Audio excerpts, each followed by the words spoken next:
it looks kind of shaped like a tongue, right, is the spleen. Notice the similar color that it has with the liver because both of them are involved in breaking down red blood cells, etc. So this is the spleen. Then here's the heart.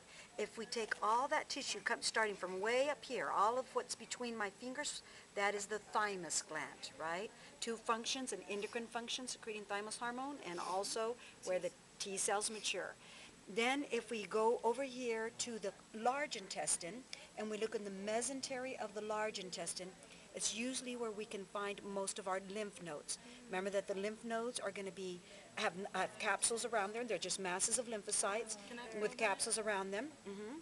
And so that's, this is just an easy spot to recognize them. Of course, we have them throughout the entire body, grouped especially in the neck, the armpit, and in the groin area. But this is just an easy area to get that. Can you get that, Jocelyn? Yeah, it just kind of comes out. That one right there? Oh, beautiful. Okay. The other place where you can find the lymph nodes, you're welcome, is here in the mesentery between the small intestine. So if you look carefully through here, you can find them. This right here, it looks like a lymph node, but it's actually a lymphatic nodule because you can see that it doesn't have a nice smooth cap, and so it's a lymphatic nodule. Oh, because here, it's bumpy? actually here, can you guys see that one right there? See how smooth that is? Compare that to that. See how bumpy and big that is right there? So this right here is a lymphatic nodule, and then right here next to it, this nice smooth one right there, is a lymph node. The nodules are always bigger? The nodules are always big, and I think you only have to identify lymph nodes. Yeah, but just so that you know the difference. How we like the Peyer's patches and all of that.